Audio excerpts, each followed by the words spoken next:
Alice's Adventures in Wonderland. Chapter 2. The Pool of Tears. "Curiouser and curiouser," cried Alice. She was so much surprised that for the moment she quite forgot how to speak good English. "Now I'm opening out like the largest telescope that ever was. Goodbye, feet." For when she looked down at her feet, they seemed to be almost out of sight. They were getting so far off. "Oh, my poor little feet, I wonder who will put on your shoes and stockings for you now, dears? I'm sure I shan't be able. I shall be a great deal too far off to trouble myself about you. You must manage the best way you can, but I must be kind to them," thought Alice. "or perhaps they won't walk the way I want to go. Let me see, I'll give them a new pair of boots every Christmas." And she went on planning to herself how she would manage it. "They must go by the carrier," she thought. "And how funny it'll seem, sending presents to one's own feet. And how odd the directions will look. Alice's right foot, ESU, hearthrug, near the fender. With Alice's love. Oh dear, what nonsense I'm talking." Just then her head struck against the roof of the hall. In fact, she was now more than 9 feet high, and she at once took up the little golden key and hurried off to the garden door. Poor Alice! It was as much as she could do, lying down on one side, to look through into the garden with one eye, but to get through was more hopeless than ever. She sat down and began to cry again. "You ought to be ashamed of yourself," said Alice. "A great girl like you, She might well say this. to go on crying in this way. Stop this moment, I tell you." But she went on all the same, shedding gallons of tears, until there was a large pool all round her, about 4 inches deep and reaching half down the hall. After a time she heard a little pattering of feet in the distance, and she hastily dried her eyes to see what was coming. It was the White Rabbit returning, splendidly dressed, with a pair of white kid gloves in one hand and a large fan in the other. He came trotting along in a great hurry, muttering to himself as he came, "Oh! The Duchess! The Duchess! Oh! Won't she be savage if I've kept her waiting?" Alice felt so desperate that she was ready to ask help of anyone, so, when the rabbit came near her, she began, in a low, timid voice, "If you please, sir." The rabbit started violently, dropped the white kid gloves and the fan, and scurried away into the darkness as hard as he could go. Alice took up the fan and gloves, and, as the hall was very hot, she kept fanning herself all the time she went on talking. "Dear, dear! How queer everything is today! And yesterday things went on just as usual. I wonder if I've been changed in the night? Let me think, was I the same when I got up this morning? I almost think I can remember feeling a little different. But if I'm not the same, the next question is, who in the world am I? Ah! That's the great puzzle." And she began thinking over all the children she knew that were of the same age as herself, to see if she could have been changed for any of them. "I'm sure I'm not Ada," she said. For her hair goes in such long ringlets, and mine doesn't go in ringlets at all, and I'm sure I can't be Mabel, for I know all sorts of things. And she, oh, she knows such a very little. Besides, she's she, and I'm I, and, oh dear, how puzzling it all is. I'll try if I know all the things I used to know. Let me see, 4 times 5 is 12, and 4 times 6 is 13, and 4 times 7 is, oh dear. I shall never get to 20 at that rate. However, the multiplication table doesn't signify. Let's try geography. London is the capital of Paris. And Paris is the capital of Rome, and Rome, no, that's all wrong, I'm certain. I must have been changed from Mabel. I'll try and say, how doth the little? And she crossed her hands on her lap as if she were saying lessons, and began to repeat it, but her voice sounded hoarse and strange. And the words did not come the same as they used to do. How doth the little crocodile improve his shining tail, and pour the waters of the Nile on every golden scale?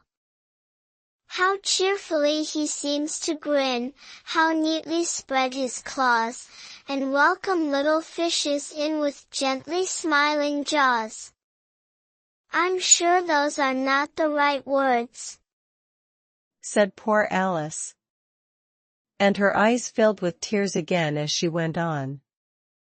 I must be Mabel after all, and I shall have to go and live in that poky little house, and have next to no toys to play with. And oh, ever so many lessons to learn. No, I've made up my mind about it. If I'm Mabel, I'll stay down here. It'll be no use their putting their heads down and saying, "Come up again, dear." I shall only look up and say, "Who am I then?" Tell me that first, and then, if I like being that person, I'll come up. If not, I'll stay down here till I'm somebody else, but, oh dear!" cried Alice, with a sudden burst of tears. I do wish they would put their heads down. I am so very tired of being all alone here. As she said this, she looked down at her hands, and was surprised to see that she had put on one of the rabbit's little white kid gloves while she was talking. How can I have done that? She thought. I must be growing small again. She got up and went to the table to measure herself by it, and found that, as nearly as she could guess, she was now about 2 feet high, and was going on shrinking rapidly. She soon found out that the cause of this was the fan she was holding, and she dropped it hastily, just in time to avoid shrinking away altogether. That was a narrow escape, said Alice, a good deal frightened at the sudden change, but very glad to find herself still in existence. And now for the garden. And she ran with all speed back to the little door, but, alas! The little door was shut again, and the little golden key was lying on the glass table as before. And things are worse than ever, thought the poor child. For I never was so small as this before, never. And I declare it's too bad, that it is. As she said these words, her foot slipped, and in another moment, splash! She was up to her chin in salt water. Her first idea was that she had somehow fallen into the sea. And in that case I can go back by railway, she said to herself. Alice had been to the seaside once in her life, and had come to the general conclusion that wherever you go to on the English coast you find a number of bathing machines in the sea, some children digging in the sand with wooden spades. Then a row of lodging houses, and behind them a railway station. However, she soon made out that she was in the pool of tears which she had wept when she was 9 feet high. I wish I hadn't cried so much, said Alice, as she swam about, trying to find her way out. I shall be punished for it now, I suppose, by being drowned in my own tears. That will be a queer thing, to be sure. However, everything is queer today. Just then she heard something splashing about in the pool a little way off, and she swam nearer to make out what it was. At first she thought it must be a walrus or hippopotamus. But then she remembered how small she was now, and she soon made out that it was only a mouse that had slipped in like herself. Would it be of any use now, thought Alice, to speak to this mouse? Everything is so out of the way down here, that I should think very likely it can talk, at any rate. There's no harm in trying. So she began. Oh mouse, do you know the way out of this pool? I am very tired of swimming about here. Oh mouse. Alice thought this must be the right way of speaking to a mouse. She had never done such a thing before, but she remembered having seen in her brother's Latin grammar. A mouse, of a mouse, to a mouse, oh mouse. The mouse looked at her rather inquisitively, and seemed to her to wink with one of its little eyes, but it said nothing. Perhaps it doesn't understand English, thought Alice. I dare say it's a French mouse, come over with William the Conqueror. For, with all her knowledge of history, Alice had no very clear notion how long ago anything had happened. So she began again. Os ma chat, which was the first sentence in her French lesson book. The mouse gave a sudden leap out of the water, and seemed to quiver all over with fright. Oh, I beg your pardon, cried Alice hastily, afraid that she had hurt the poor animal's feelings. I quite forgot you didn't like cats. Not like cats, cried the mouse, in a shrill, passionate voice. Would you like cats if you were me? Well, perhaps not, said Alice in a soothing tone. Don't be angry about it. And yet I wish I could show you our cat Dinah. I think you'd take a fancy to cats if you could only see her. She is such a dear quiet thing. Alice went on, half to herself, as she swam lazily about in the pool. And she sits purring so nicely by the fire, licking her paws and washing her face, and she is such a nice soft thing to nurse, and she's such a capital one for catching mice. Oh, I beg your pardon, cried Alice again. For this time the mouse was bristling all over, and she felt certain it must be really offended. We won't talk about her any more if you'd rather not. We indeed, cried the mouse, who was trembling down to the end of his tail. As if I would talk on such a subject.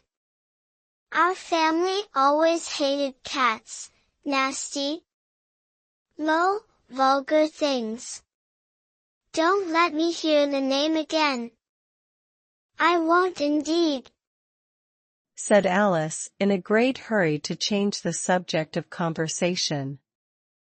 Are you fond of dogs? The mouse did not answer, so Alice went on eagerly. There is such a nice little dog near our house I should like to show you. A little bright-eyed terrier. You know, with such long curly brown hair.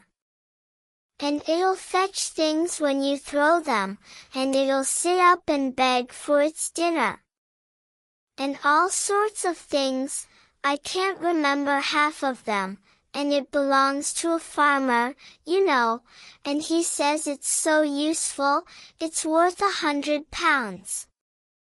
He says it kills all the rats and, oh dear, cried Alice in a sorrowful tone.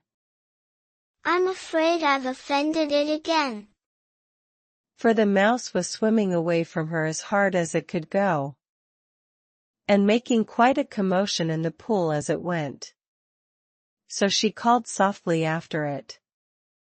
Mouse dear, do come back again. And we won't talk about cats or dogs either, if you don't like them. When the mouse heard this, it turned round and swam slowly back to her. Its face was quite pale, with passion, Alice thought, and it said in a low trembling voice, Let us get to the shore, and then I'll tell you my history. And you'll understand why it is I hate cats and dogs. It was high time to go, for the pool was getting quite crowded with the birds and animals that had fallen into it. There were a duck and a dodo, a lory and an eaglet, and several other curious creatures. Alice led the way, and the whole party swam to the shore.